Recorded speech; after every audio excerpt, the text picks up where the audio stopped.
በዚህ ቫይረስ የተያዙ ሰዎች የመሞት እድላቸው ከ24 እስከ 88% ነው። በበሽታው የተያዙ ሰዎች የተለያዩ ምልክቶችን ያሳያሉ። እነዚህ ምልክቶች ከሌላ ህመሞች ጋር ይመሳሰላሉ። እነዚህም ህመሞች ምንድናቸው? እንደ ታይፎይድ፣ እንደ ወባ ካሉ ህመሞች ጋር ይመሳሰላል የበሽታው ምልክት። የበሽታው ምልክት ከፍተኛ የሆነ ሙቀት፣ ከፍተኛ የሆነ ራስ ምታት፣ ብርድ ማለት፣ የጡንቻ ህመም፣ እነዚህ ምልክቶቹ ናቸው። ከዛ ማለፍ ሲል ደግሞ የተለያዩ ምልክቶችን ያሳያል።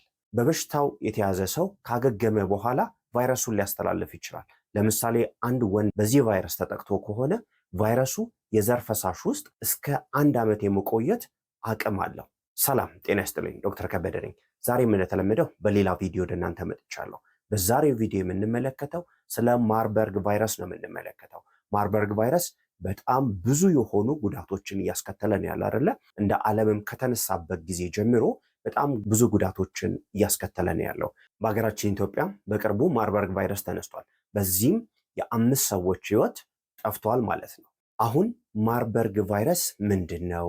ማርበርግ ቫይረስ እንዴት ነው የሚተላለፈው? ማርበርግ ቫይረስን እንዴት ነው መከላከል የምንችለው? ህክምናውስ የሚለውን ነገር ነው የምንመለከተው። አብራችሁን ቆዩ።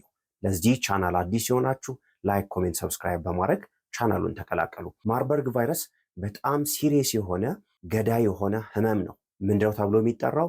ቫይራል ሄሞራጂክ ፊቨር ተብሎ ነው የሚጠራው። ማርበርግ ቫይረስ የተለያዩ ምልክቶችን ያሳያል። ምልክቶቹን ወደኋላ እንመለከታለን። ማርበርግ ቫይረስ የኢቦላ ቤተሰብ ነው። ፊሎቬሪዴ ከምንላቸው ቫይረሶች ግሩፕ ውስጥ ነው የሚመደበው። ምን?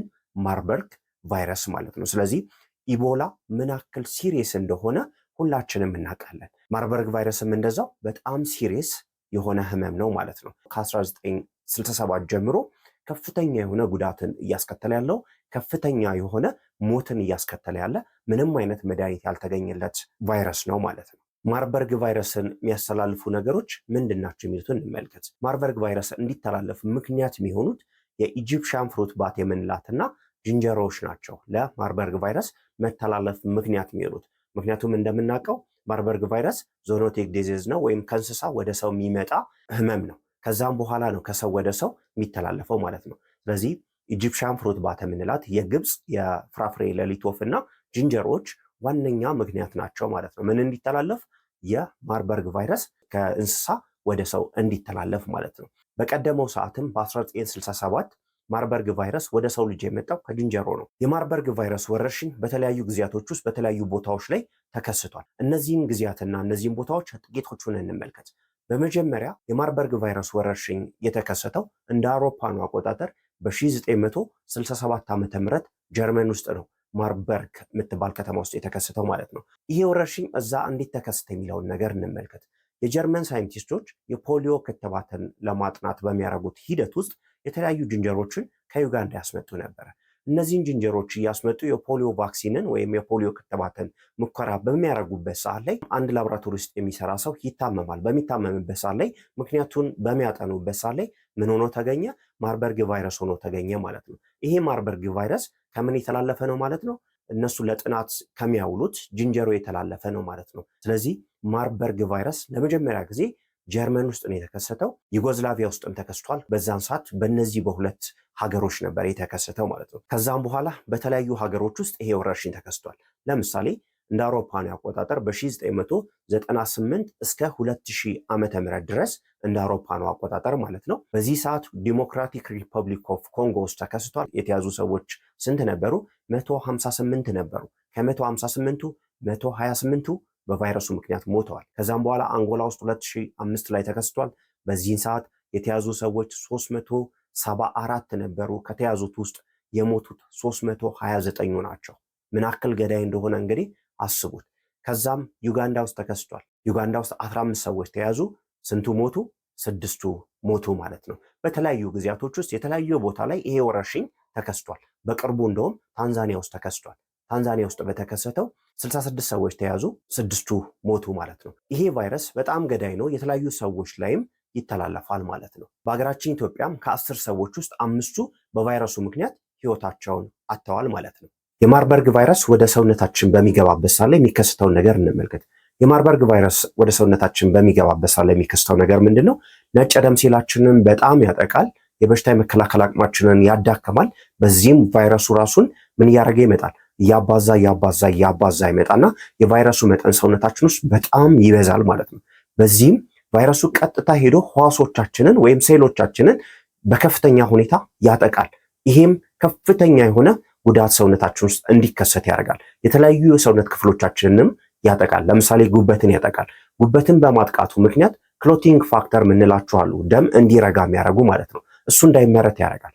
በዛም ደምተን እንድንሞት የሚያደርግ ቫይረስ ነው ማለት ነው። ወደ ሰውነታችን ከገባ በኋላ ቫይረሱ በጣም ራሱን ያባዛል። በዛም ሰውነታችንን በጣም እየጎዳው ይመጣል። ቫይረሱ ሰውነታችን ውስጥ በጣም ከተባዛ በኋላ ደም ስሮቻችንን በጣም ያጠቃል። ይህም ከፍተኛ የሆነ ጉዳት እንዲከሰትብን ያደርጋል። ሌላው ጉበታችንን ያጠቃል። ቅድም እንዳልኳችሁ ኩላሊታችንን ያጠቃል። ኩላሊታችን ፌል እንዲያደርግ ያደርጋል። ልባችንን ያጠቃል። አንጎላችንን ያጠቃል። ከዛም ደግሞ በስተመጨረሻ ምንን ያስከትላል? ሞትን ያስከትላል ማለት ነው። ስለዚህ በዚህ ቫይረስ የተያያዘ ሰው የተለያዩ የሰውነት ክፍሎቹ ምን ይሆናሉ ማለት ነው? በጣም ይጠቃሉ። ለማገገምም በጣም ከባድ ነው ማለት ነው። ስለዚህ ራሳችንን መጠበቁ በጣም አስፈላጊ ነገር ነው። በዚህ ቫይረስ መጠቃት የለብንም። ከተጠቃን የመሞት እድላችን እንዳልኳችሁ ከ24 እስከ 88% ነው። ይሄም ከፍተኛ የሆነ ጉዳትን የሚያስከትል ነው። የተወሰኑ ሰዎች ቢያዙ እነዛ ደግሞ ብዙ ሰዎችን ይበክላሉ። ከዛ የሞት መጠን በጣም ከፍ እያለ ይመጣል። ጥንቃቄ ማድረግ አለብን ማለት ነው በቫይረሱ ላለመያዝ። አንድ ሰው ቫይረሱ ወደ ሰውነቱ ገባ፣ ከዛ ምልክቱን የሚያሳየው መቼ ነው የሚለውን ነገር እንመልከት። አንድ ሰው በቫይረሱ ከተያዘ በኋላ ምልክቱን ለማሳየት በአማካኝ ከ2 እስከ 21 ቀን ይፈልጋል። ብዙ ጊዜ ምልክቶቹ የሚታዩት ደግሞ ከ5 እስከ 10 ቀን ባለው ምልክቶቹ ይታያሉ። ምልክቶቹ ቅድም እንዳልኳችሁ ከተለያዩ ህመሞች ጋር ይመሳሰላሉ። ለምሳሌ ከፍተኛ የሆነ ሙቀት ይኖራል። ይህን ከወባ ጋር ልናገናኘው እንችላለን። ከታይፎይድ ጋር ልናገናኘው እንችላለን። ከዛ ደግሞ ከፍተኛ የሆነ ራስ ምታት ይመጣል። ይህንንም ራስ ምታት ከሌላ ህመም ጋር እናገናኘዋለን። የጡንቻ ህመም አለ። በምን ምክንያት የሚመጣው? በቫይረሱ ምክንያት የሚመጣ። ከዛም ደግሞ ምን እንዲከሰት ያደርጋል? ሰውነታችን ከፍተኛ የሆነ ድካም ውስጥ እንዲገባ ያደርጋል። ድካሙን በሚኖርበት ሰዓት ላይ ሌላ ህመምን እንድናስብ ያደርገናል ማለት ነው። ሌሎቹ የህመም ምልክቶች እነማን ናቸው? ከፍተኛ የሆነ ትውከት ይኖራል። ትውከት ሲኖር ደግሞ የተለያዩ ህመሞችን ነው የምናስበው አይደለ? ማርበርግ ቫይረስን በሚኖርበት ሰዓት ላይ ከፍተኛ የሆነ ትውከት ይኖራል። የምግብ ፍላጎት ማነስ ይኖራል። ክብደት መቀነስ ይኖራል። በምኑ ምክንያት? በትውከቱ ምክንያት፣ በተቅማጡ ምክንያት ማለት ነው። ተቅማጥም ያስከትላል። ተቅማጥ ሲኖር ደግሞ ሌላ ነገሮችን ነው የምናስበው። ከዚህ አለፈ ሲል ምን ያስከትላል? ከፍተኛ የሆነ ደም መድማት እንዲከሰት ያደርጋል። ከቆዳችን ስር ሊሆን ይችላል። አይናችን አካባቢ ላይ የመበለዝ ነገር ሊኖር ይችላል። ደም ማስታወክ ሊኖር ይችላል። በአፍንጫችን ደም ሊመጣን ይችላል፣ እንደ ነስር አይነት። እሱም ብቻ አይደለም። ለምሳሌ ሐኪም ቤትም ሄዳችሁ መርፌ በምትወጉበት ሰዓት ላይ የተወጋችሁበት ቦታ ላይ ደም የመርጋት ነገር አይታይባችሁም። ከፍተኛ ደም መፍሰስ ተከስቶባችሁ ህይወታችሁን ታጣላችሁ። ከዛ ማለፍ ሲል የጉበት ጉዳት ስላለ ሰውነት ቢጫ መሆን፣ አይን ቢጫ መሆን ይከሰታል። ሽንታችሁ ቀለሙን መቀየር፣ ራሳችሁን ትስታላችሁ። ፈሳሾቹ ከሰውነታችሁ በመውጣታቸው ምክንያት ደግሞ ምን እንዲከሰት ያደርጋል? ሾክ ውስጥ እንድትገቡ ወይም የፈሳሽ መጠናችሁ በጣም አንሶ ህይወታችሁ አደጋ ውስጥ እንዲገባ ያደርጋል ማለት ነው። ይሄ ማርበርግ ቫይረስ የሚያስከትለው የህመም ምልክት ነው። እነዚህ ከላይ የተመለከትናቸው የህመም ምልክቶች የተለያዩ ህመሞችም ይሄንን ምልክት ያሳያሉ። ስለዚህ አካባቢው ላይ ያላችሁ ሰዎችን ብትሆኑ ከዛ አካባቢ ወደ እናንተ ጋር የመጣ ሰው ካለም እንደዚህ አይነት ምልክቶች ካሉት የማርበርግ ቫይረስ ህመም ሊሆን ስለሚችል በአፋጣኝ ወደ ጤና ተቋም መሄድ እንዳለበት መንገር መቻል አለባችሁ። እናንተም ያ ሰው ወደ ጤና ተቋም እንዲሄድ ማበረታታት መቻል አለባችሁ ማለት ነው። ያለበለዚያ ጉዳቱ በጣም የከፋ ይሆናል ማለት ነው። ህይወታችንንም ያሳጣናል ማለት ነው። በማርበርግ ቫይረስ አንድ ሰው ከተያዘ የመሞት እድሉ ከ24 እስከ 88% ነው። እስከ 90ም ከፍ ሊል ይችላል። ስለዚህ ራሳችንን እንጠብቅ። በማርበርግ ቫይረስ እንዳንጠቃ፣ ይህ ቸልተኛ አንሁን። ከኮሮና የበለጠ ጉዳትን ነው የሚያስከትለው። ኮሮና ከሆነ የሰውነት የበሽታ የመከላከል አቅማችሁ ከፍ ካለ ያንን ቫይረስ መከላከል ትችላላችሁ። ይህንን ግን እንደዛ አይደለም። የበሽታ የመከላከል አቅማችሁ ከፍተኛ ሆነም አልሆነም ይገላል። ስለዚህ ጥንቃቄ በጣም ያስፈልጋል ማለት ነው። በማርበርግ ቫይረስ ምንም አይነት ቀልድ ሊኖር አይገባም። የማርበርግ ቫይረስ እንዴት ነው የሚሰራጨው የሚለውን ነገር እንመልከት። በማርበርግ ቫይረስ የተያዘ ሰው ካለ፣ በማርበርግ ቫይረስ የተያዘ እንስሳ ካለ ከነሱ በሚወጣው ፈሳሽ በቀላሉ በማርበርግ ቫይረስ እንያዛለን። ለምሳሌ ከሰገራቸው ሊሆን ይችላል፣ ከሽንታቸው ሊሆን ይችላል፣ ከትውኪያቸው፣ ከላባቸው፣ ከዘር ፈሳሻቸው ወንድም ሴትም እንደውም እኮ ወንዱ ካገገመ በኋላ የዘር ፈሳሹ ላይ የማርበርግ ቫይረስ በትንሹ እስከ 7 ሳምንት ከዛ ማለፍ ሲል ደግሞ እስከ 1 ዓመት ድረስ ይቆያል። ስለዚህ የዘር ፈሳሽም ምንድነው ማለት ነው? አስተላላፊ ምክንያት ነው ማለት ነው። ሌላው የተለያዩ ፈሳሾች የነኳቸው ቦታዎች ለምሳሌ የማርበርግ ቫይረስ ያለበት ሰው ስልክን ምትነኩ ከሆነ በስልኩ አማካኝነት እናንተ የማርበርግ ቫይረስ ተጠቂ ትሆናላችሁ። በአጠቃላይ ከነሱ በሚወጣው ፈሳሽ የነኩ እቃዎች ካሉ ከነሱ በሚወጣው ፈሳሽ የተበከሉ እቃዎች ካሉ እናንተም በማርበርግ ቫይረስ የመያዝ እድላችሁ በጣም ከፍተኛ ነው ማለት ነው። ስለዚህ የማርበርግ ቫይረስ ህመምን የሚመስል የበሽታ ምልክት ያለበት ሰው ካለ በአፋጣኝ ወደ ጤና ተቋም መሄድ መቻል አለበት። እሱም ብቻ አይደለም፣ እናንተም ራሳችሁን ማግለል መቻል አለባችሁ። ያ ሰውም ራሱን ምን ማድረግ አለበት? ማግለል አለበት። ያለበለዚያ ሰዎችን ህይወታቸውን ስለሚያሳጣ ማለት ነው። ለማርበርግ ቫይረስ ተጋላጭ የሆኑ የህብረተሰብ ክፍሎች እነማን ናቸው የሚሉትን እንመልከት። የመጀመሪያዎቹ እኛ የጤና ባለሙያዎች ነን ለዚህ ቫይረስ ተጋላጭ የምንሆነው። ምክንያቱም የተለያዩ ሰዎች ሲታመሙ የሚመጡት ጤና ተቋም ነው። የጤና ባለሙያውም እነሱን እንክብካቤ ያደርግላቸዋል፣ እነሱን ያግዛቸዋል አይደለ? የተለያዩ የሚደረግላቸውን ነገሮች ያደርጋል። በዚህ መሃል በቫይረሱ ተጠቂ እንሆናለን ማለት ነው። ስለዚህ የተለያዩ የጤና ተቋም ላይ ያላችሁ ሰዎች አስተዳዳሪዎች ልትሆኑ ትችላላችሁ። የሚመለከታችሁ አካላት የቫይረሱ ስርጭት ያለበት ቦታ ላይ ለጤና ባለሙያዎች ማስክ በማቅረብ ሊሆን ይችላል፣ ጓንት በማቅረብ ሊሆን ይችላል። ሙሉ ይሄ ፐርሰናል ፕሮቴክቲቭ ኢኩፕመንት የምንላቸውን በማቅረብ እነዛን የጤና ባለሙያዎች ከሞት መታደግ መቻል አለባችሁ ማለት ነው። ምክንያቱም የጤና ባለሙያዎች በዚህ ቫይረስ ተጠቅተው ቢሞቱ እዛ አካባቢ ላይ ያለው ሰው በጣም ነው የሚጎዳው። ለምን? እነዛ የጤና ባለሙያዎች የሚሰጡትን አገልግሎት ህብረተሰቡ ማግኘት ስለማይችል ማለት ነው። እነዛም የጤና ባለሙያዎች ደግሞ ቤተሰብ አላቸው። እነዛ ቤተሰቦቻቸው ምን ይሆናሉ? ይጎዳሉ ማለት ነው። ስለዚህ በተቻለን አቅም ጤና ባለሙያዎች ጥንቃቄ ልናደርግ ይገባል። ሌሎቹ ለዚህ ቫይረስ ተጋላጭ የሆኑ የህብረተሰብ ክፍሎች እነማን ናቸው? ማዕድን ውስጥ የሚሰሩ ሰዎች ለዚህ ቫይረስ ተጋላጭ ናቸው። በየዋሻዎች ውስጥ የሚሰሩ ሰዎች ለዚህ ቫይረስ ተጋላጭ ናቸው። ሌሎቹ ቫይረሱ የበዛበት ቦታ ላይ ቫይረሱ እንደ ወረርሽኝ የተነሳበት ቦታ ላይ የሚኖሩ ሰዎች ለዚህ ቫይረስ ተጋላጭ ናቸው ማለት ነው። የማርበርግ ቫይረስ ምርመራ እንዴት ነው የሚለውን ነገር እንመልከት። የማርበርግ ቫይረስ ምርመራ በደም ነው የሚመረመረው። ነገር ግን ከሌሎች ህመሞች ጋር ተመሳሳይ የበሽታ ምልክት ስላለው ለምርመራ በጣም አዳጋች ያደርገዋል። ለምሳሌ ከታይፎይድ ጋር ተመሳሳይ የሆነ የበሽታ ምልክት ነው ያለው። ከወባ ጋር ተመሳሳይ የሆነ የበሽታ ምልክት ነው ያለው። የማርበርግ ቫይረስ ለመመርመር በጣም አዳጋች ነው። አዳጋች መሆኑን ተገንዝባችሁ የማርበርግ ቫይረስ አይነት ምልክት ያላችሁ ሰዎች በአፋጣኝ ወደ ጤና ተቋም ሄዳችሁ ምንነቱ መለየት መቻል አለበት። ህይወታችሁን ማትረፍ መቻል አለባችሁ ማለት ነው። አንድ ሰው በማርበርግ ቫይረስ ከተያዘ ህክምናው እንዴት ነው የሚለውን ነገር እንመልከት። ለማርበርግ ቫይረስ የሚሆን ምንም አይነት መድኃኒት የለም፣ ምንም አይነት ክትባት የለም። የሚደረገው ነገር ምንድነው? ሰፖርቲቭ ኬር ነው የሚሰጣቸው። ለምሳሌ በጣም የሚያስታውቁ ተቅማጥ ያላቸውን ሰዎች ግሉኮስ ነው የሚሰጣቸው፣ ኤሌክትሮላይቶች ናቸው የሚሰጧቸው። ደም የሚያስታውኩ ደም የሚሸኑ ሰዎች ካሉ ምን እንደሚሰጣቸው ደምና የደም ተዋጽኦዎች ናቸው ለነዛ የሚሰጧቸው ማለት ነው። ከፍተኛ የሆነ የኦክሲጅን እጥረት ካለባቸው ምን ይደረጋል? ኦክሲጅን ይሰጣቸዋል። ማሽን የሚያስፈልጋቸው ከሆነ ማሽን ላይ ይደረጋሉ፣ ህይወታቸውን ለማትረፍ ማለት ነው እንጂ ይሄ ነው የሚባል ቫይረሱን ለመከላከል የሚውል መድኃኒት የለም።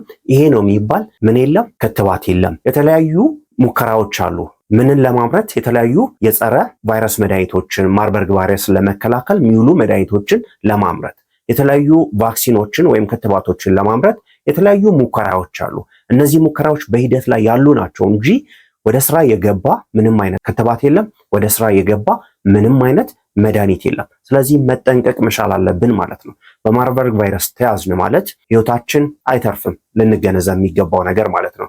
ይሄ እንደ ቀላል የምትመለከቱት ነገር አይደለም። እንደ ቀላል ማህበረሰቡም ሊመለከተው የሚገባ ነገር አይደለም። ህይወታችንን ሊያሳጣን የሚችል ቫይረስ ስለሆነ ማለት ነው። በማርበርግ ቫይረስ ላለመያዝ ምንድነው ማድረግ ያለብን? ማድረግ ያለብን ነገር የመጀመሪያው ምንድነው? በሽታው ካለባቸው ሰዎች ራሳችንን ማራቅ የመጀመሪያው ነገር ነው። በሽታው ያለባችሁ ሰዎች ደግሞ ወደ ህክምና ተቋም መሄድ መቻል አለባችሁ፣ ህይወታችሁን ለማትረፍ ሌላውንም ሰው ላለመበከል ማለት ነው። በበሽታው የተያዙ የተለያዩ እንስሶች ሊኖሩ ስለሚችሉ የተለያዩ የታመሙ እንስሶችን አለመንካት በጣም አስፈላጊ ነገር ነው። በቫይረሱ ከተያዛችሁ ቶሎ ብላችሁ ወደ ጤና ተቋም መሄድ መቻል አለባችሁ። የግል ንጽህናችሁን መጠበቅ መቻል አለባችሁ። የታመሙ ሰዎች ቶሎ ብለው ወደ ጤና ተቋም መሄድ መቻል አለባቸው። የታመሙ ሰዎችም የተለያዩ ሰዎች እንዳይበከሉ ጥንቃቄ ማድረግ መቻል አለባቸው። ሌላ ማህበረሰቡን ማስተማር ነው። ሁላችንም ማህበረሰቡን ማስተማር መቻል አለብን። የግል ንጽህናውን እንዲጠብቅ፣ የበሽታው ምልክት ያለበት ሰው ካለ ወደ ጤና ተቋም እንዲሄድ ማድረግ መቻል አለብን። ሌላኛው ካገገሙ በኋላ ምንድነው ማድረግ ያለባቸው? ወንዶች ግንኙነት በሚያደርጉበት ሰዓት ላይ ኮንዶም መልበስ መቻል አለባቸው፣ ወይም ከነጭራሹ ግንኙነት አለማድረግ። ለምን አክል ጊዜ? ለ1 ዓመት አክል ማለት ነው። ምክንያቱም ለምንድነው? ቫይረሱ ከተለያዩ የሰውነት ክፍሎቻችን ደም እንዲደማን ያረጋል ማለት ነው። ይሄ ቫይረስ የዘር ፈሳሻቸው ውስጥ ለረጅም ጊዜ ይቆያል። ከ7 ሳምንት እስከ 1 ዓመት ድረስ የዘር ፈሳሻቸው ውስጥ ቫይረሱ ስለሚቆይ የቫይረሱን ስርጭት ምን ያደርጉታል ማለት ነው? ከፍ ያደርጉታል። ስለዚህ ጥንቃቄ ሊያረጉ ይገባል። አገግመው የወጡ ሰዎች በጣም ጥንቃቄ ሊያረጉ ይገባል። እዚህም እዛም ምራቃቸውን መጥፋት የለባቸውም። ፈሳሻቸውን በየቦታው መጣል መቻል የለባቸውም። ይሄ ካልሆነ ግን ስርጭት መጠኑ በጣም ከፍ ይላል፣ ሌላ ጉዳት ይደርሳል ማለት ነው። ዛሬ ምን ተመለከትን? ማርበርግ ቫይረስ ምንድነው? እንዴት ነው የሚተላለፈው? የሚያስተላልፉት ነገሮች እነማን ናቸው? ምልክቶቹስ ምንድን ናቸው? የሚሉትን ነገር ተመለከትን። እንዴት ነው መከላከል የምንችለው የሚለውን ነገር ተመልክተናል አይደለ? ጥሩ መረጃም እንዳገኛችሁ ተስፋ አደርጋለሁ። ይሄ ቪዲዮ ለተለያዩ ሰዎች ይጠቅማል ብላችሁ ካሰባችሁ ሼር አድርጉላቸው። አብራችሁኝ ስለነበራችሁ ከልብ አመሰግናለሁ። ሰላም ቆዩልኝ። ሰላማችሁ ይብዛ።